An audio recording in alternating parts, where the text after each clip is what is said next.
Imagine Washington, D.C. in the 70s. Okay.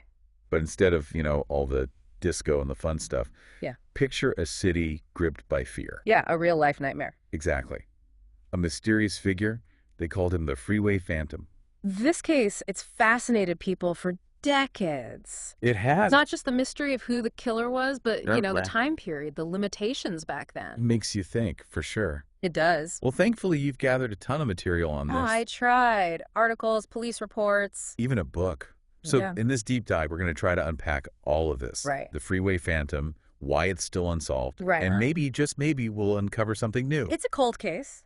It is. But it still haunts people, the families, the community. Absolutely. And it forces us to look back and see how, even with all the technology we have now, sometimes time just doesn't give us the answers. Okay, so let's set the scene. All right. 1971 D.C., a time of big change. Yeah.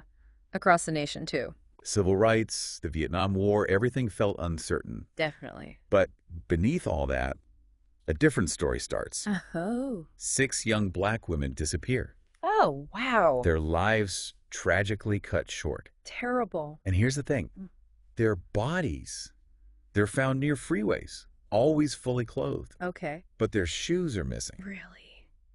That's creepy. It is, right? A chilling detail. Yeah. And the press, well, they love a good name. They do. They dubbed him the Freeway Phantom. That image, the shoes, it's I know, it's powerful. chilling. It sticks with you, for sure. It does. And this isn't just, some old file in a cabinet. No. These murders, they still impact people today. They do, the families. The communities, It's a reminder that these weren't just statistics. They were real people. daughters, sisters, friends, Lives living their lives, and then gone. so we need to remember them, their stories. Absolutely. This deep dive, it's for them too. It is. So first we have Carol Denise Spinks, just 13 years old. Oh, gosh. April 71, she disappears. What happened? Running an errand for her sister, going to the 7-Eleven. Simple as that. 7 blocks from home, Right. but she never made it back. Oh, no. 6 days later, her body's found. Awful. Sexually assaulted, beaten, strangled. It's heartbreaking. Every case it's tough to hear, even now. It is. 2 months later, another young woman, Darlenia Denise Johnson. Okay. She's 16, last seen leaving her house. Where was she going? Told her mom she was chaperoning a trip, All right. but she never arrived. Oh, gosh. Her body's found on I-25, Near. Route 295, close to where Carol was found. And the investigation? How did they handle it? Not, well, honestly. Really? They dismissed Darlene's disappearance at first. Oh, Didn't take it seriously. Wow. It took 11 days, her family calling and calling Just awful. before they even searched for her. Can you imagine the anguish? It's terrible. And sadly, it happened again. Oh, no. July 71, Brenda Crockett, just 10 years old. 10? What happened? She disappears, headed to the Safeway for dog food. For dog food. Gee. She called her family during the abduction. She did. It's eerie. She said she was with a white man, Okay. going to Virginia. Going to Virginia. Looking back, it was a scripted message. Oh, wow. To mislead the police. Exactly. Buy him more time. It worked. It did, sadly. 9 hours after she vanished, Brenda was found, murdered on Route 50. That's when the media started using the term Freeway Phantom, right? With Brenda's case, yeah. They couldn't ignore the connections anymore. The victims, the locations. And the city, I bet they panicked. Oh, absolutely. A serial killer on the loose. That's terrifying. And it continued just weeks later. Oh, no. October 71, 12-year-old Nina Moshia Yates, What happened to her? gone, running an errand for her father. Just like that. A few hours later, her body was found. Awful. Then, November 71, Brenda Denise Woodard, 18 years old. She's older than the others. She is, and there's a note with her body. A note. What did it say? Signed, the Freeway Phantom. Okay. But the handwriting. Brenza, So she knew the killer. maybe, or wasn't held against her will. That's strange. Really strange. He said, this is tantamount to my insensitivity to people. Tantamount. That's an odd word to use. Like he was showing off, taunting the police. Yeah, almost like he was playing a game. Right. That word tantamount will come up again. Oh, will it? It will when we talk suspects. Okay. But for now, it just adds to the mystery. It does. The note, her age, how she was murdered. It's all very puzzling. It is. Then silence. Yeah. 10 months. The city holding its breath. Wow, 10 months. Did he get caught? Did he move on? Right. September 72, the nightmare's back. Oh, no. Diane Williams, 17 years old, Yeah. last seen boarding a bus, visiting her boyfriend, Oh. her body, found the next morning. Another victim. He couldn't resist, taunting again. Taunting. How? Diane's mother, she got phone calls. Phone calls from A man claiming he killed her daughter. claiming responsibility but staying hidden. Yeah, it tells us something about him.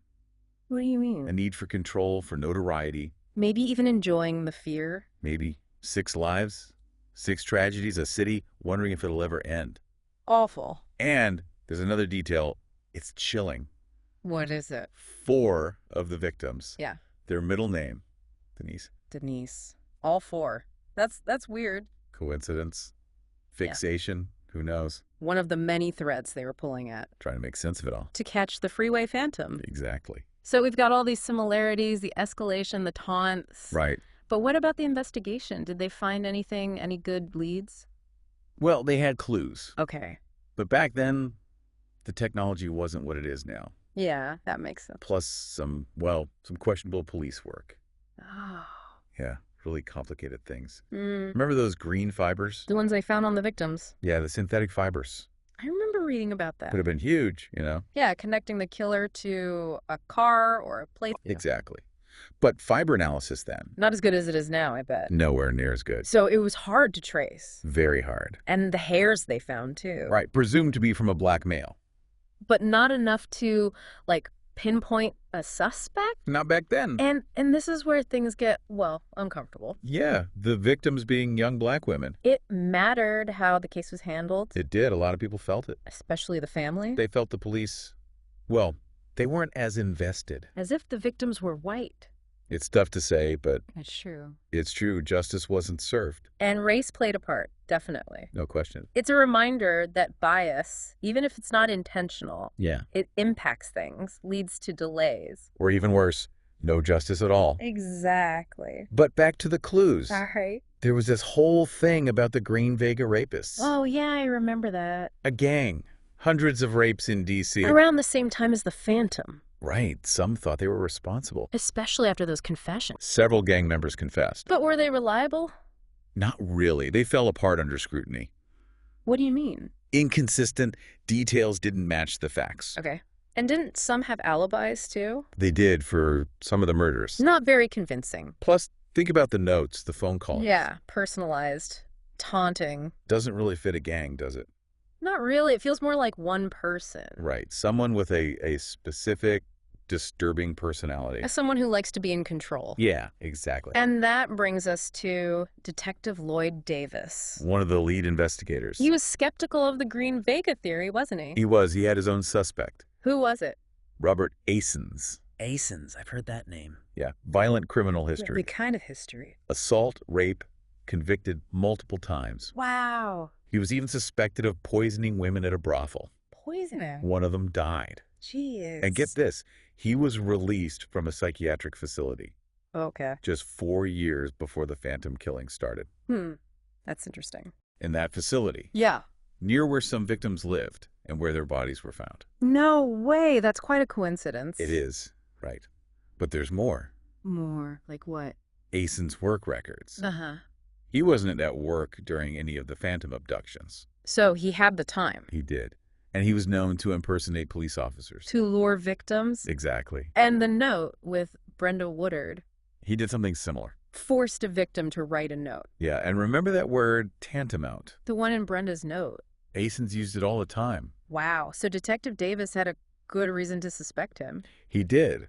But was there hard evidence? Connecting him to the murders? I mean, That's the problem. No DNA testing back then. couldn't compare it to anything at the crime scenes. Nope. And Asens, he always said he was innocent. Until he died in 2010. Right. So we have a suspect, a bad history links to the case. But no proof. It's frustrating, and it gets worse. Worse. How? Late 2000s, cold case detectives reopened the investigation. To use DNA technology, right? Exactly. Finally solve it. They discovered something unbelievable. What? The original case files, Yeah. gone, missing. Missing. How's that even possible? You'd think they'd be well kept. But a case this big, absolutely. But according to Detective Roma Jenkins Who worked on the original case. and the Cold Case Task Force, Okay. she said the files weren't just lost. They weren't. They were destroyed. Destroyed. On purpose. Intentionally. That's insane. But why? Who would do that? We don't know. And what about the evidence? The physical evidence, right.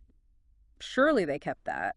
There are reports some DNA samples might still exist. Might where? Maryland State Police, supposedly. Well, As of 2009, no one's answering any questions about them. so we're here, all these years later. So many questions. No closure. What happened to the files?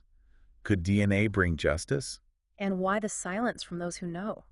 It's a lot to think about. I mean, it's just mind-boggling, right? A case this big. I know, crucial evidence just gone. Vanished, it feels like. It makes you wonder about the whole investigation. It does. Accountability, transparency. Were they incompetent? Or did someone bury this on purpose? And if so, why? And for the families, it's like adding insult to injury. They've waited for answers for decades. And now this, another roadblock, Another reminder that the system, sometimes it fails. especially those who are already marginalized. It's a hard truth. That is. So where does that leave us? Officially, Yeah. the Freeway Phantom case, Nah. unsolved. No one ever convicted. But there's a chance, right? Maybe the killer, is already in prison? for other crimes, never linked to the Phantom? Could be. Maybe some of those Green Vega guys? Even though those confessions were shaky? Or Asins. He fit the profile. He did. A lot of unsettling similarities. There's also that Samuel Little theory. Oh yeah, the serial killer Mm-hmm. confessed to so many murders. Some think he might be the Phantom, too. Right. His M.O., targeting vulnerable women. And he was in D.C. in the early 70s. But the detectives on the Phantom case? Yeah. They're not buying it. Why not? They say Little, he was a braggart. Like to take credit for his crimes. So if he was the Phantom, he'd have confessed by now. It makes sense, but we're back to square one. No hard evidence.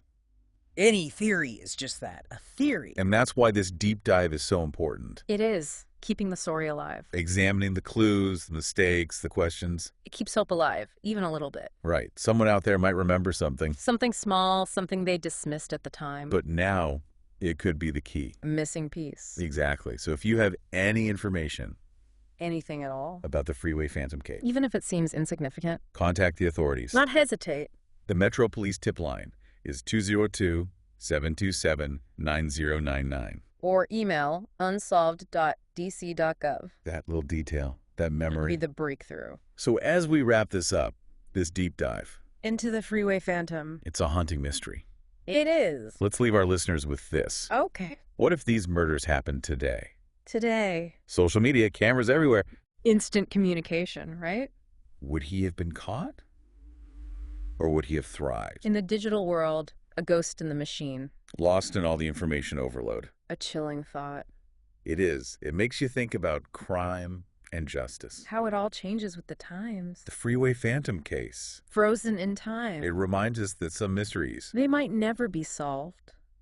but we don't stop searching. Never stop asking questions. Keep pushing for the truth. For the victims, for their families. For ourselves. Because the truth matters. And hopefully, one day, The shadows will lift. and the answers, they'll finally be revealed. I hope so.